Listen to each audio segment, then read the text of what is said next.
देख रहे हैं आप और मैं हूं आपके साथ चित्तन शर्मा। तो चलिए शुरुआत करेंगे बुलेटिन की। आज रात 9:07 पर बद्रीनाथ धाम के कपाट शीतकाल के लिए बंद कर दिए जाएंगे। इससे पूर्व भगवान बद्रीनाथ का फूलों से श्रृंगार किया जाएगा। वहीं जावस्त्री वेश धारण कर माता लक्ष्मी की सखी बनकर उन्हें बद्रीनाथ के गर्भगृह से विराजमान किया जाएगा। बता दें कि भगवान बद्रीनाथ का 6 महीने तक आभूषणों से श्रृंगार किया जाता है, लेकिन कपाट बंद होने के बाद फूलों से श्रृंगार होता है। सुबह ब्रह्म मुहूर्त पर 4 बजे मंदिर खुलने के बाद पूर्व की भांति 4:30 बजे अभिषेक पूजा होगी और मंदिर में श्रद्धालु दर्शन करते रहेंगे। साथ ही मंदिर को दिन में बंद नहीं किया जाएगा। तो आपको बता दें कि आज रात को कपाट बंद होने की प्रक्रिया जो है वो देखने को मिलेगी। कपाट बंद की प्रक्रिया किस तरीके की रहेगी? 6:45 पर ये सायकालीन पूजा जो है वो शुरू होगी और अगर बात करेंगे 7:45 पर माँ लक्ष्मी को बद्रीनाथ मंदिर में प्रवेश करवाया जाएगा। ये पूरी प्रक्रिया है। सभी देवी देवताओं की पूजा अर्चना और आरती यहाँ पर देखने को मिलेगी, जो कि 6:45 पर शुरू होगी।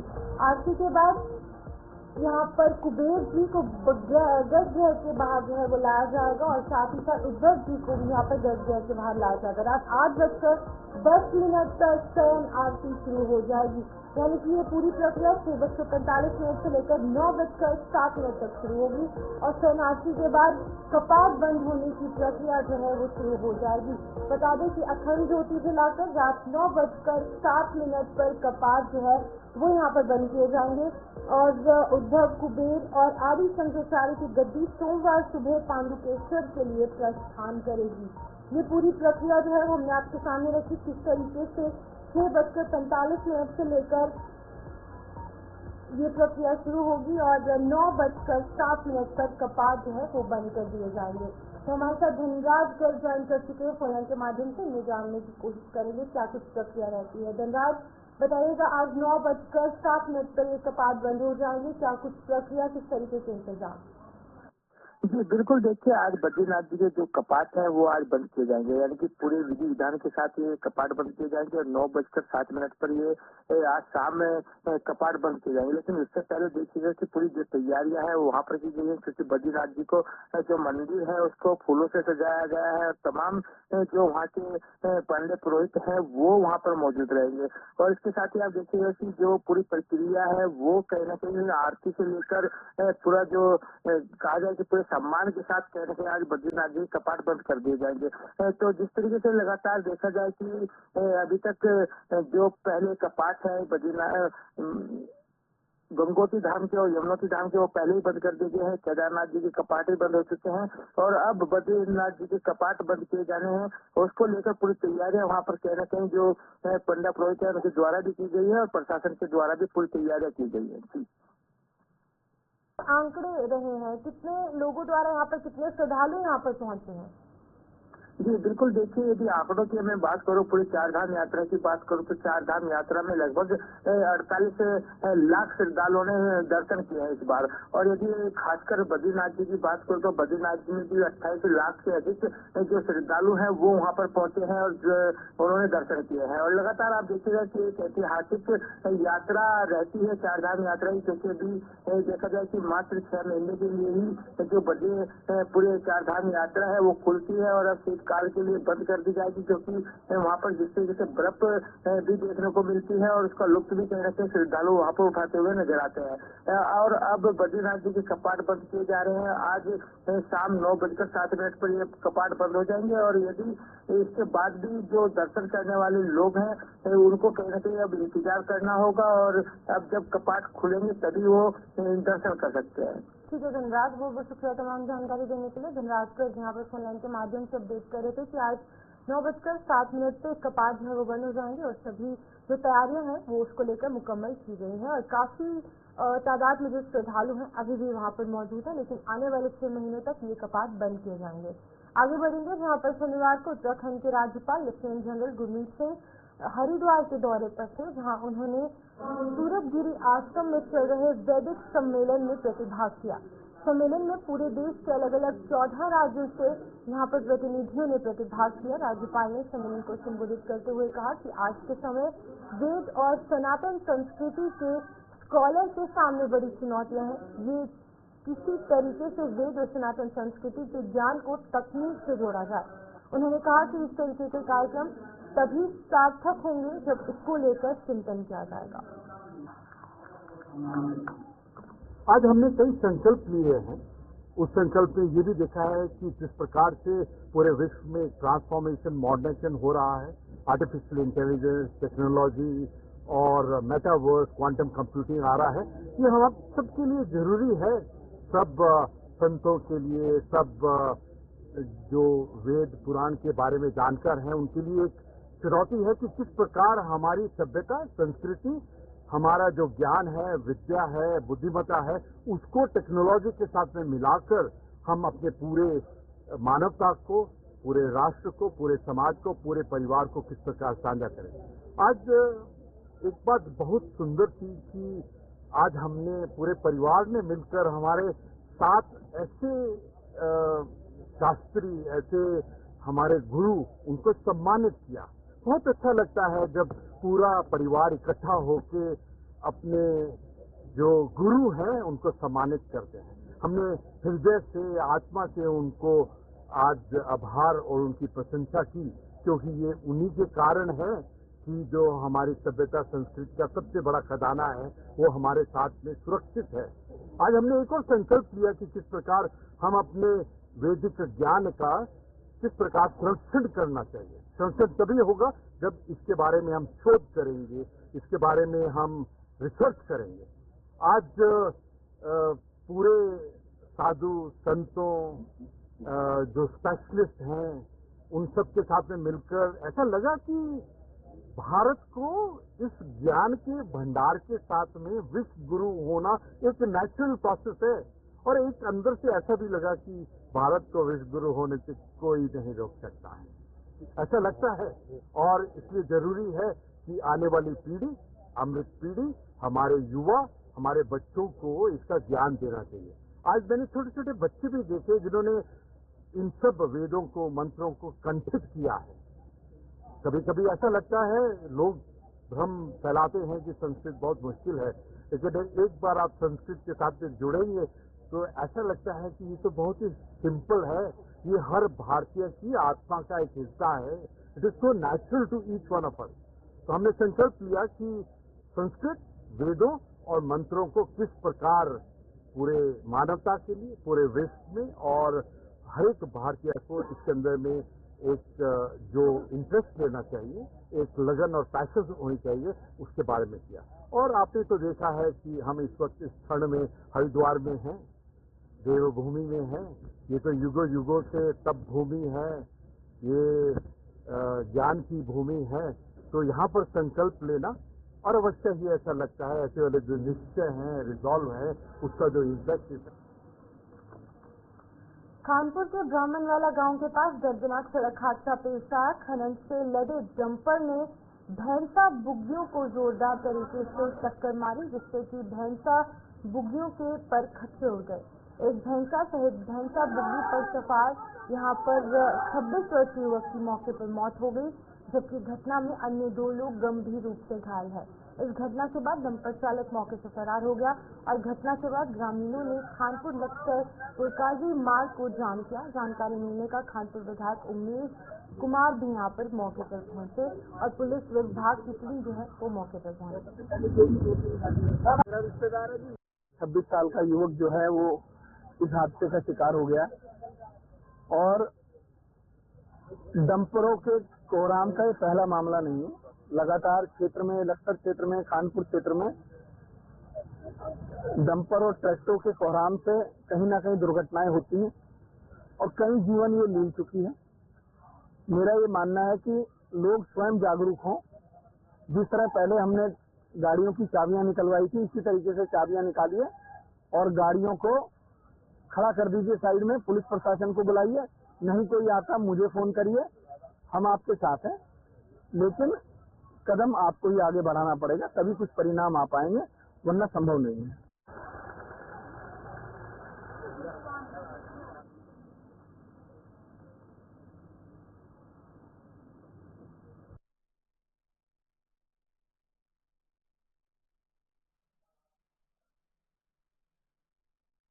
अधिक जानकारी देने के लिए हमारे साथ प्रवीण सैनी हमारे संवाददाता लक्ष्य से ज्वाइन कर चुके हैं। उनसे जानने की कोशिश करेंगे किस तरीके से ये सड़क हादसा पेश आया। प्रवीण, बताइएगा क्या कुछ जानकारी आपके पास इस सड़क हादसे को लेकर, जहाँ पर एक 26 वर्षीय युवक ने दम तोड़ दिया? देखिए, बिल्कुल जरूर बताना चाहूंगा कि लक्सर क्षेत्र में ये कोई ऐसा पहला मामला नहीं है जिससे ये दुर्घटना हुई हो। लक्सर क्षेत्र में आए दिन वो ट्रैक्टर ट्राली हो या डंपर हो या ये जिनको घोड़ा बोला जाता है, ये सब लोग ओवरलोड वाहन चलते हैं, वो बिजली के हों या मिट्टी के हों।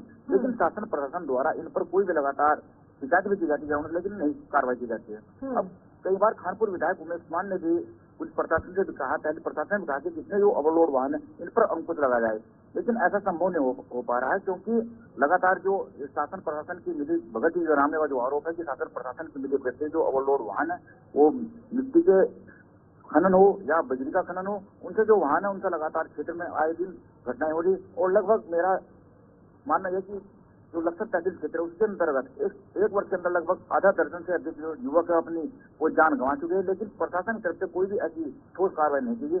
लेकिन जब आज ये पुरकाजी लक्सर जो मार्ग है, इस पर सुबह के टाइम जो किसान है वो अपना बताएगा किस तरीके से पुलिस ने इस मामले का संज्ञान लिया, क्योंकि यही नहीं, पहले भी पिछले हफ्ते की अगर बात की जाए तो कई लोग जो है वो सड़क हादसे के शिकार हुए हैं। किस तरीके से अब कड़े कदम उठाने की जरूरत है और इस मामले को लेकर पुलिस ने किस तरीके से संज्ञान लिया? देखिए, बिल्कुल चौकर बताना चाहूंगा कि जिस तरह से आए दिन सड़कों पर घटनाएं हो रही है ओवरलोड वाहनों के चलते, पुलिस प्रशासन अगर कार्रवाई समय रहते करती तो शायद जो आज भी एक युवक ने अपनी जान गंवाई है, 2 लोग उसमें गंभीर है और पुलिस प्रशासन कोई कार्रवाई नहीं करता। जब ग्रामीणों को लगता है कि कहीं ना कहीं जो पुलिस प्रशासन है वो ग्रामीणों की अनदेखी कर रहा है, जो ओवरलोड वाहन है। आज जब घटना की जानकारी खानपुर विधायक उमेश कुमार को मिली तो वो भी घटनास्थल पहुंचे और उनका साफ तौर पर कहना है कि पुलिस प्रशासन का अगर हम इंतजार करेंगे तो ये जो सड़क पर घटनाएं हो रही लगातार घटनाएं ऐसी चलती रहेंगी। खुद ग्रामीणों को कहा कि आपको आ जाना पड़ेगा, जो ओवरलोड वाहन है इनको रोका जाए। और अगर पुलिस प्रशासन कोई कार्रवाई नहीं करता है तो मैं अगर आपको कहीं डर लगता है कि पुलिस प्रशासन हमारे खिलाफ कोई मुकदमा दर्ज करता है तो उन्होंने साफ कहा, ये भी चेतावनी दी है कि पुलिस प्रशासन अगर आपके खिलाफ कार्रवाई करता है तो मैं पुलिस प्रशासन से निपटने के तैयार रहूंगा।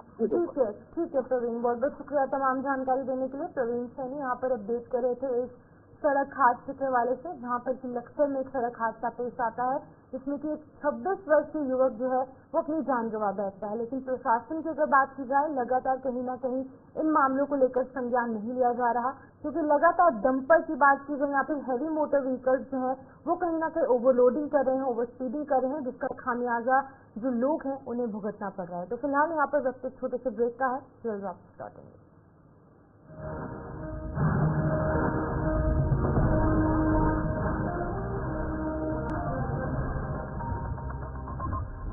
स्वागत है आप सबका इस ब्रेक के बाद। आगे बढ़ेंगे जहाँ पर उत्तरकाशी जिले के बड़कोट स्थित राष्ट्रीय औद्योगिक प्रशिक्षण संस्थान में बहुउद्देशीय शिविर का आयोजन किया गया, जिसमें कि उत्तराखंड उच्च न्यायालय के कार्यकारी प्रमुख न्यायाधीश मनोज कुमार तिवारी और प्रशासनिक न्यायाधीश पंकज पुरोहित द्वारा 1 दिवसीय शिविर का उद्घाटन किया गया। शिविर में रजिस्ट्रार जज, जिला जज, सिविल जज और जिलाधिकारी, उत्तरकाशी समेत विधिक सेवा प्राधिकरण से जुड़े सदस्य और स्थानीय प्रशासन मौजूद है। चीफ जस्टिस द्वारा शिविर में लगाए गए स्टॉल्स का निरीक्षण किया गया, भ्रमण किया गया और साथ ही एक पौधा रोपित भी किया गया। इस दौरान चीफ जस्टिस द्वारा अपने संबोधन में बताया गया कि न्याय सबके लिए है। इसके साथ ही दूर दराज के सीमांत क्षेत्रों में न्याय संबंधी जानकारी के लिए विधिक सेवा प्राधिकरण पूरे प्रदेश भर में अलग अलग शिविरों के माध्यम से कानून की जानकारी दे रहा है, जो काफी जरूरी भी है। इससे पहले न्यायमूर्ति द्वारा सुनालका में नवनिर्मित सिविल न्यायालय का उद्घाटन किया गया। इस अवसर पर न्यायमूर्ति द्वारा विकलांगजनों को बैसाखी, व्हील चेयर और साथ ही साथ कान की मशीनों का वितरण भी किया गया। कार्यक्रम में स्कूली बच्चों की विभिन्न पारंपरिक जो सांस्कृतिक प्रस्तुतियां हैं वो कार्यक्रम भी देखने को मिले। राज्य विधिक सेवा प्राधिकरण होता है राज्य में, जिसका काम हर जिले में विधिक साक्षरता शिविर का आयोजन करना होता है। और ये हमारे लिए बहुत सौभाग्य की बात है कि आज माननीय मुख्य न्यायाधीश महोदय और माननीय प्रशासनिक न्यायमूर्ति महोदय इस कैंप में उन्होंने भागीदारी दी है। और यहाँ की जनता का उत्साह ये लग रहा होगा कि इस कैंप में बहुत सारे लोगों ने बड़े उत्साह से भागीदारी की। आम लोगों को जो छोटी छोटी जरूरत की चीजें हैं उनका वितरण किया गया, लोगों को कानूनी जानकारी प्रदान की गई। हमारा ये प्रयास है कि हर जिले में हर महीने लगभग इस तरह के कैंप का आयोजन किया जाए, जिससे हम ज्यादा से ज्यादा लोगों तक पहुंच सकें, उनको हर तरीके का न्याय प्रदान कर सकें, लोगों को उनकी जरूरत की चीजें वितरित कर सकें। तो इसी दिशा में ये कदम है। और अगला कैंप हम अभी टिहरी में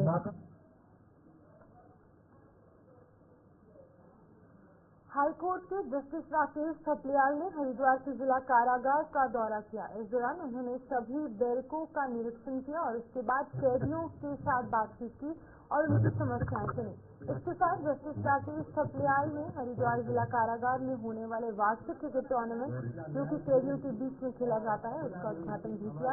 इस अवसर पर जस्टिस राकेश थपलियाल ने अपनी बैटिंग का जलवा कैदियों को दिखाया। वरिष्ठ जेल अधीक्षक मनोज कुमार आर्य ने बताया कि ये वार्षिक क्रिकेट टूर्नामेंट 7 दिन तक चलेगा, जिसमें कि हर बैरक के कैदी प्रतिभाग करेंगे। अंतिम दिन में 2 बैरकों के बीच में फाइनल मैच खेला जाएगा।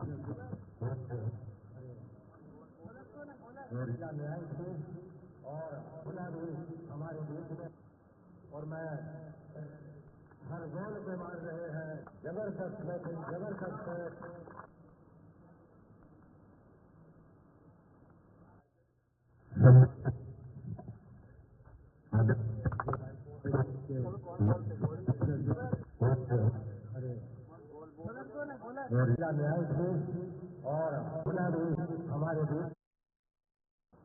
बीजेपी के वरिष्ठ विधायक विनोद चमोली ने मुख्य सचिव राधा रतूड़ी को एक पत्र लिखा है। इसमें उन्होंने कहा कि विधायकों के साथ सही से बर्ताव कर्मचारियों द्वारा नहीं किया जाता।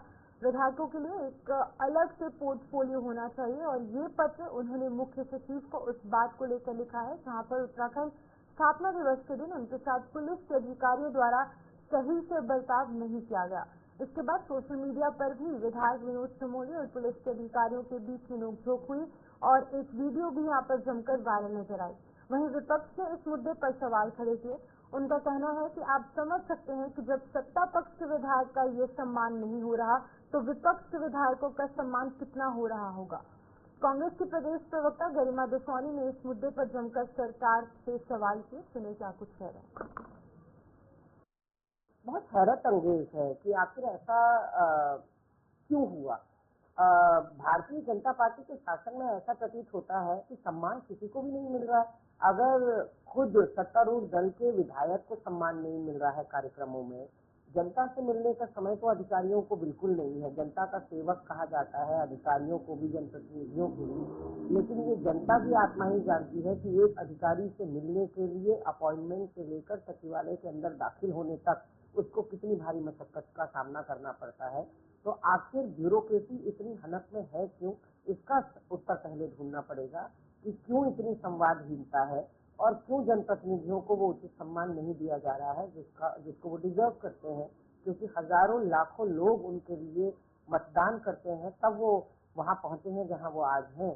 तो कहीं ना कहीं जो हमारा संविधान कहता है उसमें से यही प्रोटोकॉल है कि अधिकारियों को, जनप्रतिनिधियों का सम्मान करना चाहिए और उनको पूरा उनका जितना प्रोटोकॉल पर उनका अधिकार है वो देना चाहिए। तो इस बात में मैं निश्चित रूप से जहां डोईवाला शुगर मिल में पराई सत्र शुरू होने वाला है तो वहीं पर किसानों को डोईवाला शुगर मिल में गन्ना पहुंचाने की भी चिंता सताने लगी है। डोईवाला मारखम ग्रांट के बुल्लावाला छपरावाला के सामने आने वाले जो किसान हैं उनको लगभग 60 किलोमीटर लंबा सफर तय कर डोईवाला शुगर मिल तक अपना गन्ना पहुंचाना पड़ता है। किसान लगातार छपरावाला पुल निर्माण की मांग प्रशासन से करते आ रहे हैं पर अभी तक इस पुल का निर्माण नहीं हो पाया। वहीं पर अब मारखम ग्रांट की जो ग्राम प्रधान है उसके द्वारा पुल निर्माण का बीड़ा उठाया गया और प्रधान द्वारा प्रशासन से अनुमति लेकर अस्थायी पुल का निर्माण किया जा रहा है। पुल का निर्माण होने से ग्रामीणों ने ग्राम प्रधान का आभार जताते हुए प्रशासन से स्थायी पुल के निर्माण की मांग की है। आए साल बरसात के कारण यह रास्ता क्षतिग्रस्त हो जाता है और आने जाने में बहुत समस्या होती है। अगर हम घूम कर जाते हैं तो 5-6 किलोमीटर का हमारा फर्क पड़ता है यहाँ से डोईवाला जाने के लिए। और पैराई सत्र शुरू हो गया है। किसानों की आवाज़ किसी ने नहीं सुनी। किसान सबके पास गए लेकिन सबने अनदेखा कर दिया। तो परसों किसान इकट्ठे होकर सब ग्रामवासी मेरे पास गए तो मैंने निस्वार्थ होकर अपने स्वयं के खर्चे से मैं इस रास्ते को बनवा रहा हूँ ताकि पैरा सत्र शुरू हो गया है और ताकि इन्हें आने जाने में दिक्कत ना हो और सबका फायदा हो सके। और मैं इसमें एसडीएम डोईवाला का तहे दिल से धन्यवाद करूंगा जिन्होंने हमें इस कार्य की परमिशन दी और ताकि उसमें हमने आज यहाँ पर ट्रैक्टर लगाकर जेसीबी लगाकर इस रास्ते को बनवा रहे हैं। ये समस्या है कि जो ये हमारा नदी का रास्ता है ये हमेशा टूटता है, जब नदी आती है बरसात में तो टूट जाता है। और इसमें जो भी हम जब भी इसको आए, हम सारे विभागों में गए, तो जिस भी विभाग में गए हमें सिर्फ दिलासा दिया गया कि हम इसे बनाएंगे, लेकिन अभी तक इसमें कोई भी संज्ञान लिया नहीं गया है। हमारे प्रधान जी हमेशा इसको बनाते हैं, इस पर खर्चा करते हैं और हम उसी रास्ते से, तब हमें बहुत लंबे रास्ते से यहाँ से जाना पड़ता है बाहर से। कभी कोई इमरजेंसी आ गई, गांव में कोई भी इमरजेंसी आ गई तो हमें बहुत लंबे रास्ते से जाना पड़ता है और हमें बहुत समय लगता है उसमें। तो इसमें हम फिर प्रधान जी के पास गए, हमने वो प्रधान जी इसका संज्ञान लो जरा, तो हम प्रधान जी से हमने अनुरोध किया। तो हम ये चाहते हैं, हम सरकार से भी ये चाहते हैं और जितने भी विभाग हैं उनसे ये चाहते हैं कि इसका संज्ञान लिया जाए और इसको बनाया जाए ताकि हमारी समस्या का निवारण हो। गांव के जितने भी देखो खेती वाले किसान हैं यहाँ पे, कई लोग अब यहाँ पे नए भी बस रहे हैं बाहर से, तो उनके भी जो है कार्य इससे सफल होंगे कि हम नजदीक रास्ते से वहाँ से जाएंगे। तो हमारा यही मेन मुद्दा है कि ये जो है रास्ता बनाया जाए। यहाँ हल्द्वानी के दमुआ डूंगा क्षेत्र के 60,000 से अधिक परिवारों के भूमि अधिकारों को लेकर विवाद गहरा चुका है। 8 साल से पारित कानूनों का पालन न होने पर स्थानीय निवासी सरकार के खिलाफ आंदोलन की चेतावनी दे रहे हैं। बात करें यहाँ पर 1952 की, तो इससे बसे इस क्षेत्र में 1965 में भारतीय वन अधिनियम के तहत 655 एकड़ भूमि को वन क्षेत्र घोषित किया गया था। इस फैसले को नित्यानंद भट्ट ने न्यायालय में चुनौती दी और सर्वोच्च न्यायालय ने वन विभाग की याचिका खारिज कर दी, जिससे कि क्षेत्र को आरक्षित वन क्षेत्र से मुक्त किया गया। इसके बाद 2016 में राज्य सरकार ने एक संशोधन जारी किया जहां पर कि क्षेत्रवासियों को भूमिधरी अधिकार जो है वो दिए गए और सर्वेक्षण जो प्रक्रिया है वो शुरू की गई। हालांकि 2020 में सरकार ने सर्वेक्षण कार्यालय रोक दिया गया और कानूनों का पालन नहीं किया गया। स्थानीय लोगों का कहना है कि सरकार ने अब तक भूमि अधिकारों को लागू नहीं किया, जिससे कि उनका हक मारा जा रहा है। यदि सरकार जल्द ही इस मुद्दे पर समाधान नहीं करती तो क्षेत्रवासी सड़क से सदन तक आंदोलन करेंगे। देखिए, दमुआ डूंगा क्षेत्र के जो लोग हैं ये बहुत लंबे समय से यहाँ पर काबिज चले आ रहे हैं 52 से, और 2016 में हमारी तत्कालीन कांग्रेस शासित जो सरकार थी उनके द्वारा एक गवर्नमेंट अध्यादेश यहाँ पर लागू हुआ, जिसके तहत यहाँ के लोगों को राजस्व में सम्मिलित किया गया और उसके बाद एक विहित प्रक्रिया अपना करके यहाँ के लोगों को उनके मालिकाना हक दिए जाने थे। मगर बड़ा दुर्भाग्य है, आज 8 साल हो गए, 8 साल से कौन सरकार आपको पता है, सरकार अपनी जिम्मेदारी का निर्वहन नहीं कर रही और आज तक हम लोगों को रेगुलराइज नहीं किया गया। और बीच में एक प्रक्रिया सर्वेक्षण की प्रारंभ की गई थी, उस प्रक्रिया को बंद कर दिया, लेकिन उसके बाद भी 4 साल हो गए, 4 साल के अंदर कोई प्रक्रिया प्रारंभ नहीं करी। जबकि अगर कोई प्रक्रिया 48 में सेक्शन 48 भू रहित अधिनियम के अंतर्गत अगर बंद होती है तो सेक्शन 39 स्वतः ही प्रक्रिया में जो शक्ति है। तो चलिए बुलेटिन में फिलहाल इतना ही, मुझे दीजिए इजाजत, फिर आप बने रहिए गुलिस्तान में।